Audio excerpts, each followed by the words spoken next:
గతంలో మోసపోయావు, వదిలేసి ఇప్పుడు నువ్వు గర్భిణివి గనుక పండంటి బిడ్డకు జన్మనిచ్చి సంతోషంగా ఉండు తల్లి. అదే నాకు సాధ్యం కాదన్నయ్య. ఎందుకు సాధ్యం కాదు? ఎప్పుడైతే ఈ బిడ్డ నా కడుపున పుట్టాడో మా అత్త, మా మామయ్య గారు సంతోషానికి అవధులు లేవన్నయ్య. ఎంత సంబరపడిపోయారో, నా భర్త ఎంత సంతోషించాడో.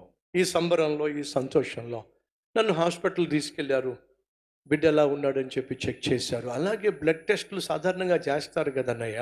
అలాగే బ్లడ్ టెస్టులు అవి చేశారన్నయ్య. చేస్తే గుండె ఆగిపోయే రిపోర్ట్ వచ్చిందన్నయ్య. ఏమైందమ్మా? నాకు ఎయిడ్స్ రోగం ఉందని బయటకు వచ్చిందన్నయ్య. నీకు ఎయిడ్స్ రోగం రావటం ఏంటమ్మా? చెప్పా కదన్నయ్య, ఎవడో బాయ్ ఫ్రెండ్ ఉండేవాడని చెప్పి. వాడు ఎలాగో నన్ను ప్రేమిస్తున్నాడని, పెళ్లి చేసుకుంటాడని వాడితో కలిసి నేను చాలాసార్లు పాపం చేశానన్నయ్య. నాకు తెలియదన్నయ్య, వాడు ఊర కుక్కని, ఎక్కడెక్కడో తిరిగి వచ్చాడని. ఆ ఊర కుక్క నా శరీరంలో కలిసేసరికి వాడుకున్న రోగం నాకు అంట పెట్టి వెళ్ళిపోయాడు అన్నయ్య. ఏడుస్తుందండి.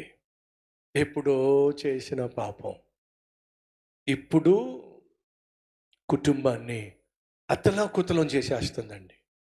ఆ చెల్లి ఏమని ఏడిచిందో తెలుసా? అన్నయ్య, నేను చేసిన పాపానికి నాకు రోగం వచ్చింది. కానీ 2 చేతులు జోడించి అడుగుతున్నాను. అభము, శుభము ఎరుగనటువంటి నా కొడుకు గాని, నా కూతురుకి కానీ ఆ రోగం లేకుండా, ఆ రోగం రాకుండా అన్నయ్య ప్రార్థన చేస్తాడా?